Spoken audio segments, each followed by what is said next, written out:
Happiness is beautiful, it's a kind reality. Happiness is the highest good, happiness is free. So let's be so very happy. Yeah, let's be so very happy. Yeah, let's be so very happy.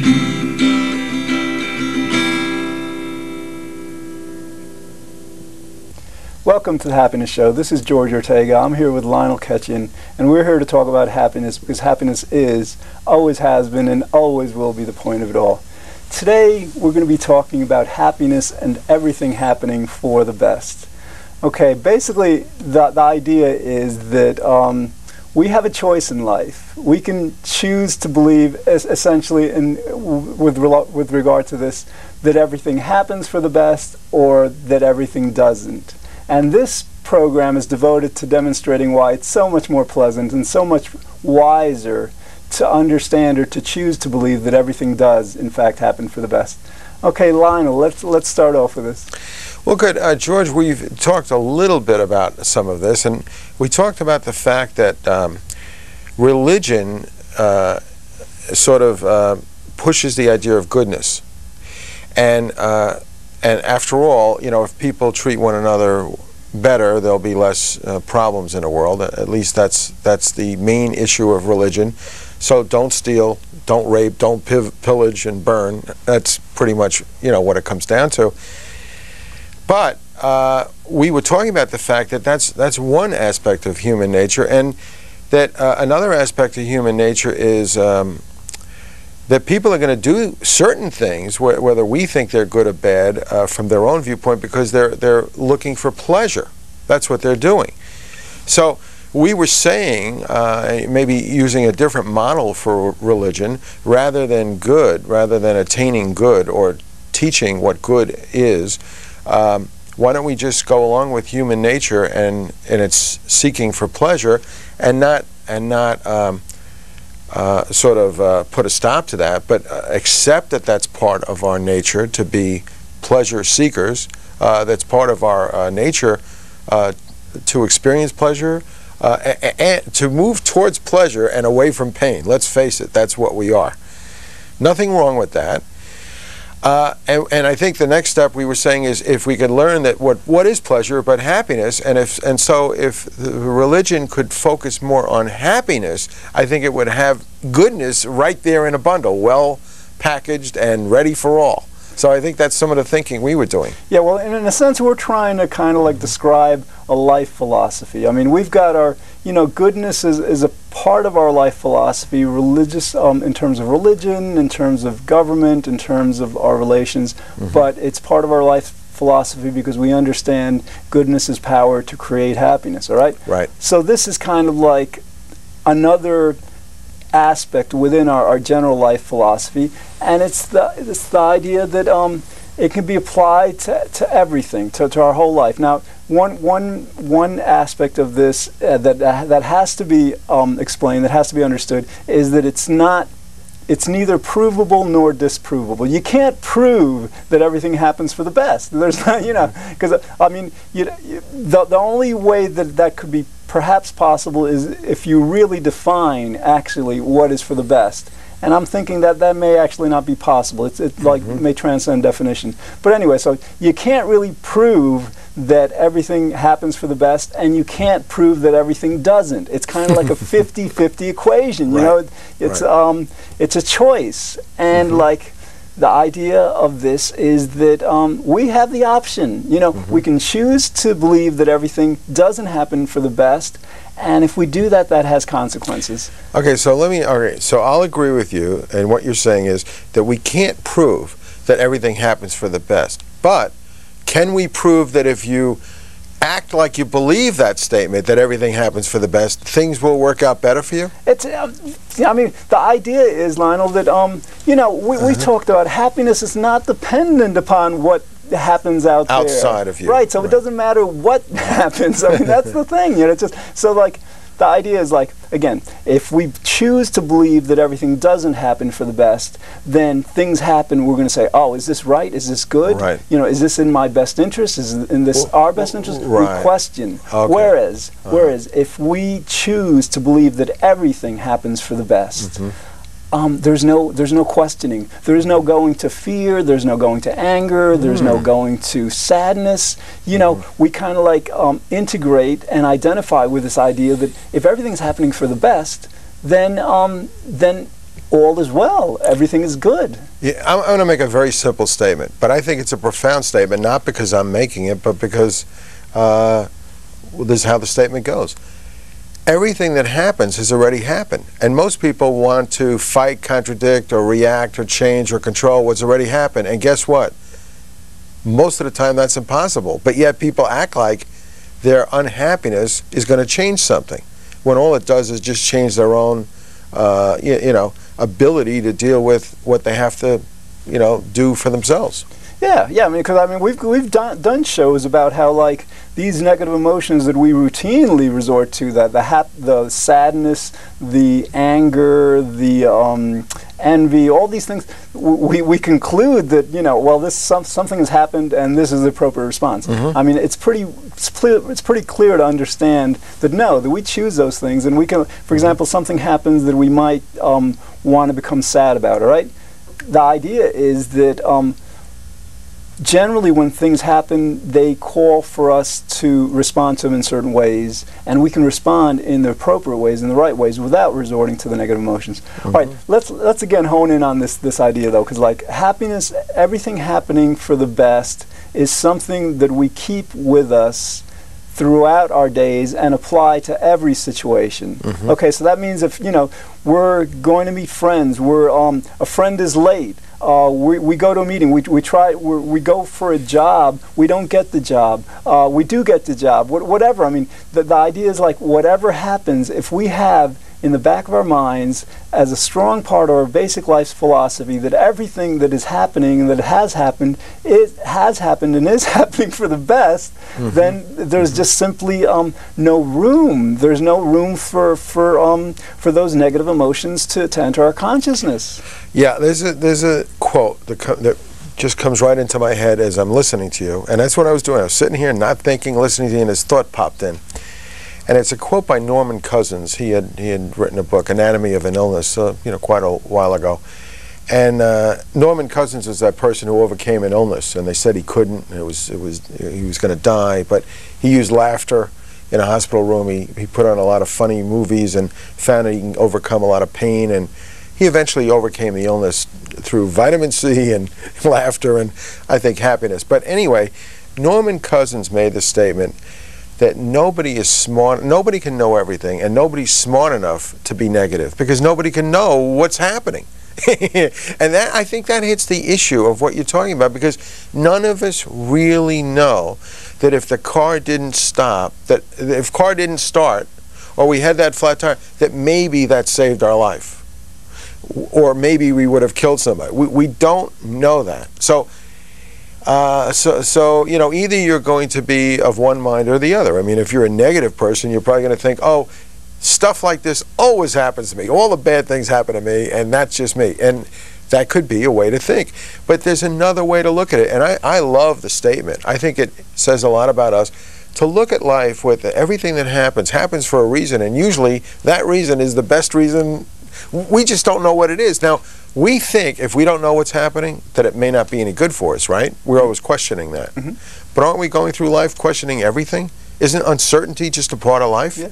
And Lionel, you hit it right on the head when you talked about the fact that we can't know. Right. That and this is something that it's not as if it's like foreign to our culture. I mean, like half of the people in this country believe that are very religious. Half of the people in this country believe that a woman came from the rib of man. I mean, we're very religious, and part of that religious tradition teaches us that that God knows. Right. God knows, we don't. And God, whatever God does, it's for our best interest. So if we're religious, this concept of everything happening for the best is very easy to understand. It's very easy to accept because it's within the domain of our religious philosophy or theology. If we're not religious, it's very easy to accept because it just makes so much sense. I mean, because like we're not like you know, commanded or mandated in any way to believe that things may not happen for the best. It's a choice. It's a 50-50 proposition. We're free to choose. And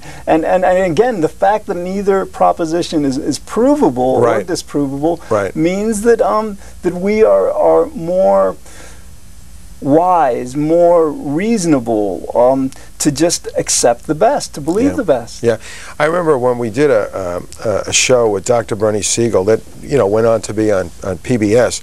One of the things I remember talking to Dr. Siegel about is a story that it wasn't a story he made up. It's a story. It goes back who knows how long. What village and what country it started in, but it was a story that addressed exactly what you're talking about. Everything happens, well, maybe for a reason, and everything happens for the best, but we don't know what that reason is, and we don't know what the best is. The story went something like a boy was lost, I guess, and then he came back to the village riding on a horse, because he did find this horse, tamed it, and came back and got so being lost ended up getting him a horse. And so the village thought that was first they thought it was so bad that he was gone. Then they thought it was so lucky that he came back with a horse. And then what happened is he got to be a really good rider, and then the horse threw him and he broke his leg. And then the village said, "Oh, this is a terrible thing that's happened. He broke his leg."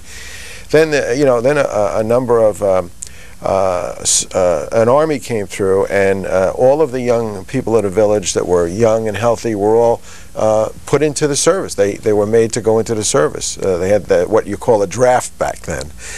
Except for this kid, because he had a broken leg, so he couldn't serve, so they left him behind. So then he was lucky again for not going. So I think, as Bernie put it, and I recall the story, every time the village or anyone would come to the father and say, "Oh, this was lucky," or "That was unlucky," he would just say, "We'll see."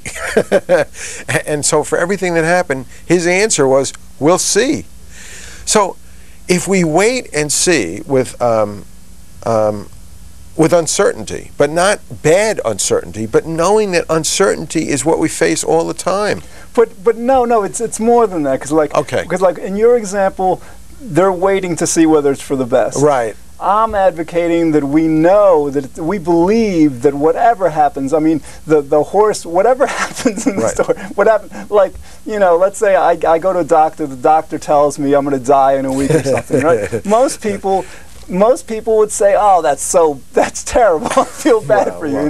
Well, I have to agree that it's not a good thing. Think about it. No, it's not. I'll let you go with this. Think about this. I mean, like, I was raised religiously. It's a no-brainer for me. I mean, basically, our belief is if we're good people, we're going to heaven, and heaven is so much better than this. Okay. This is a perfect example of something that's ingrained in the culture, that something happens, major, and we think that it's got to be something negative. Where no, we can simply just evaluate, re-perceive, redefine the situation, and we don't even have to see that line. Actually, you're right, because as we said earlier, you and I were talking, but I agree with you. You brought this up.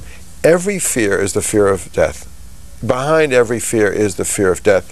And even as you spoke, again, I hear the words of Dr. Bernie Siegel in my ear, and he came up with the statement that death is not a failure.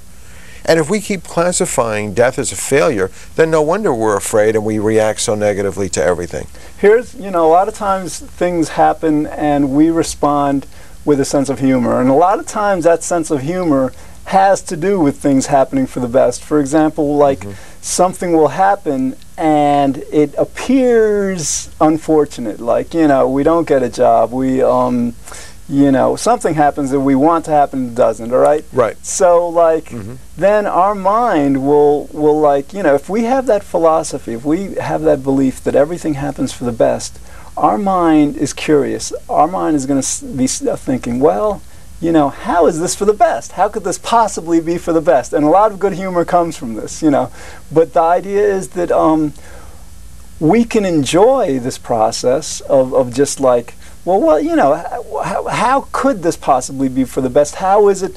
And one of the things that we could conclude is that what has happened that we think may not be in our favor is simply inconsequential to our happiness. And this show is about happiness. Our lives are about happiness. So that might be a reasonable conclusion. But in other ways, like in hindsight, it's always easier. But if I don't get this job, if this person doesn't want to be with me or something, I can get a better job. I can be with a better person. So it's always like just taking that positive, optimistic viewpoint based on that philosophy, that foundation. Remember the everything happening for the best is forming a foundation upon which we're going to derive all of our other conclusions. So a lot of times it's just like we don't have to figure out how things are going to happen to the best as long as we truly believe it,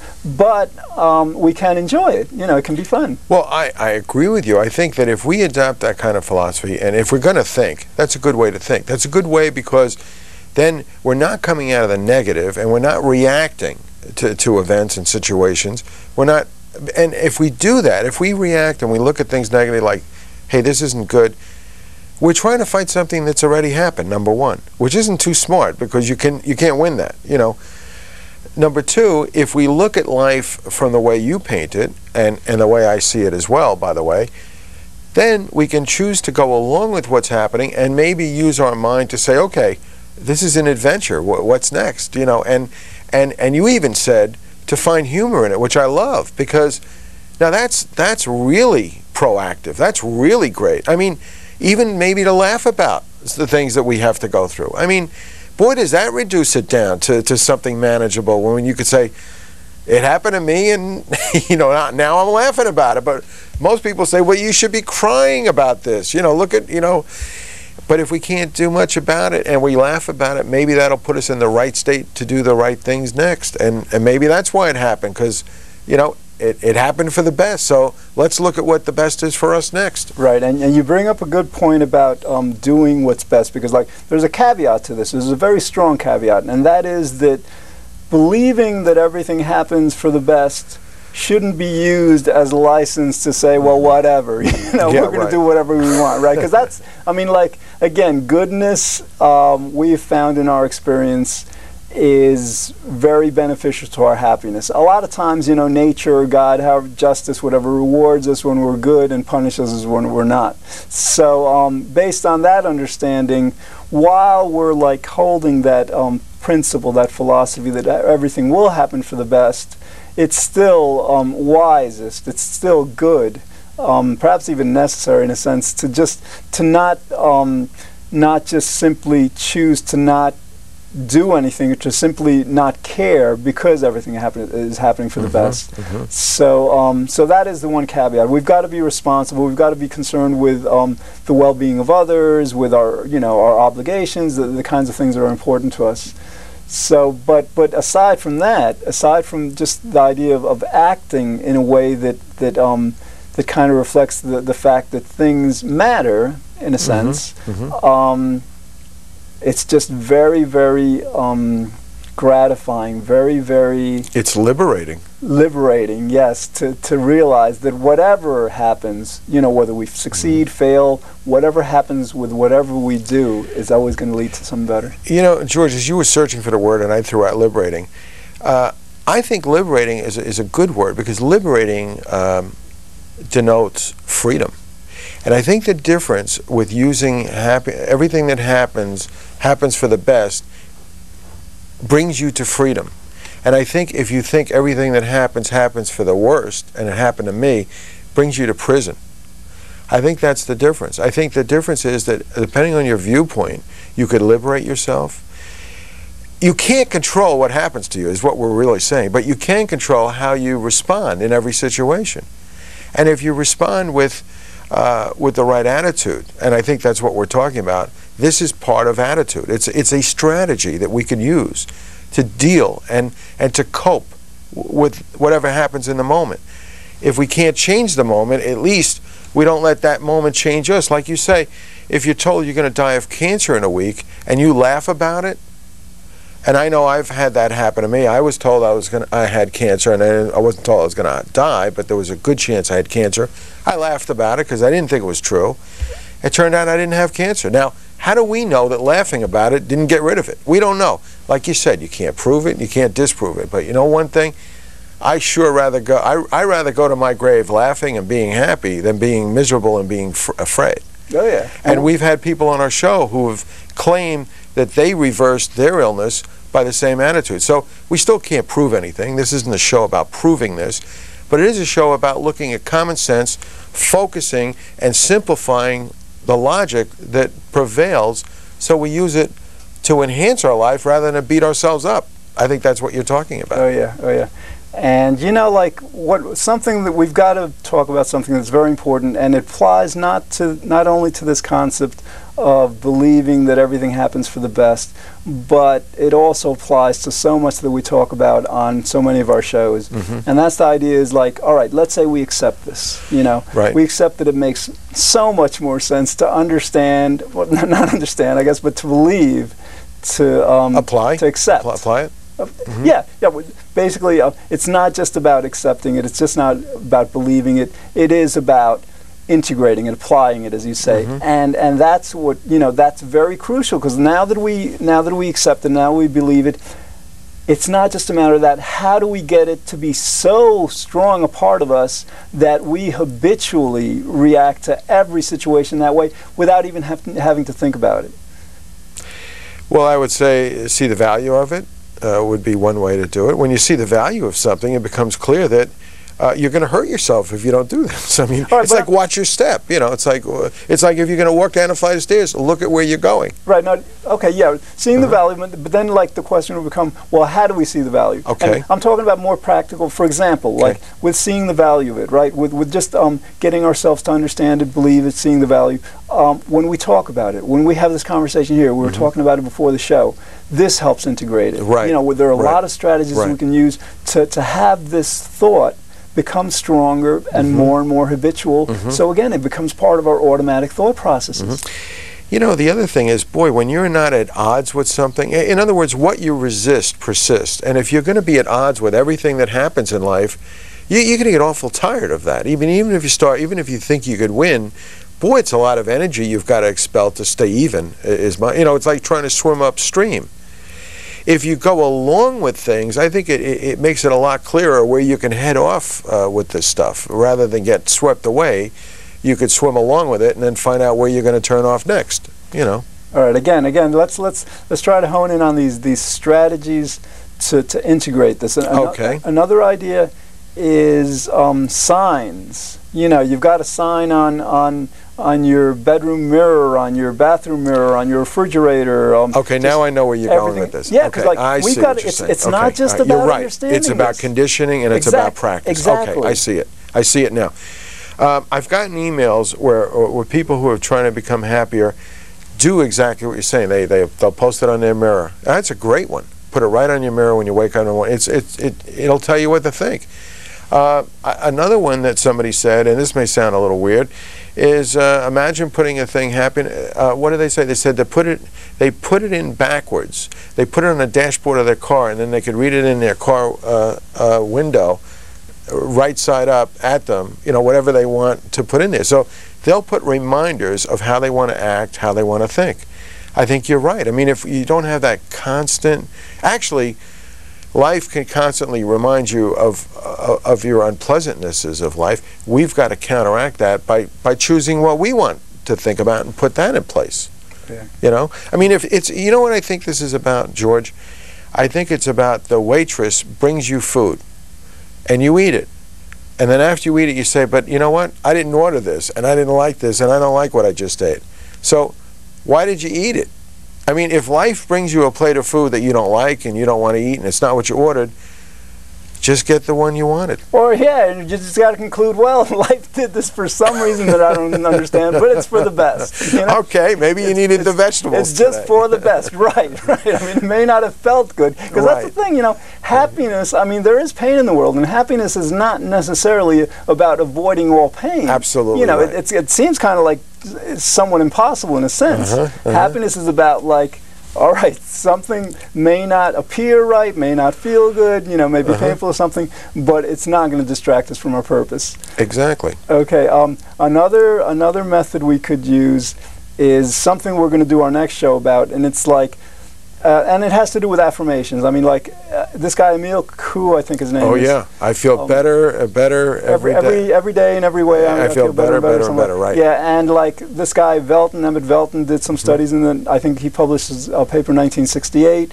that if you read a list of statements, it'll change your mood. This is more. This is more than that, though. This is about like rote. This is about repetition. If you want to just like sit back in your easy chair, right?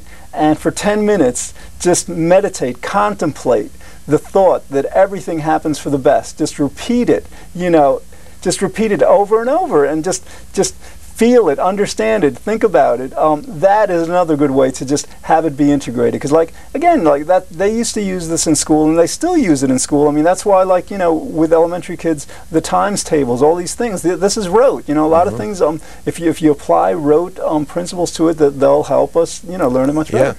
Yeah, and I think, you know, the trick with that is that what does your mind do when it's faced with a problem or something that happened that you didn't like? Right away, you want to react to it. But reacting is only good if you could change something. And usually the thing has already happened and you can't change it.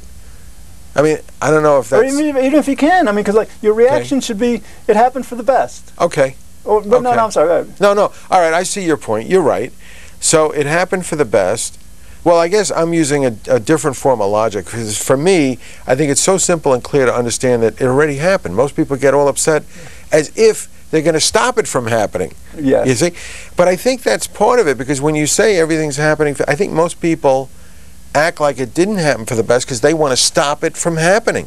Right. When they can't, and it already happened. And a lot of people believe that if they choose to feel a negative emotion, like anger, sadness, or fear, that somehow that's going to correct it or make it better. That's true. I mean, sometimes when we're a baby and we need to communicate to our we parents because we don't have cry. We don't have language, so these emotions are necessary. Absolutely. But as adults, they're definitely not necessary. But we haven't learned to stop doing it, though, because it was working so well. All right, great. Well, listen, you got to watch our shows on our website, www.thehappiness.show.com, and check out Lionel's website on thehappiness.show.com or thehappinessclub.com. Right. All right. Well, that's all we have time for today. Thanks for watching. In the future, we'll explore other topics designed to help us better enjoy life. This is George Ortega and Lionel Ketchen saying, be good, think well, feel very happy, and we'll see you next time here on The Happiness Show. Yeah. Happiness is powerful. It's our underlying need. Happiness is why we live each day. Happiness is destiny. So let's be so very happy. Yeah, let's be so very happy. Yeah, let's be so very happy.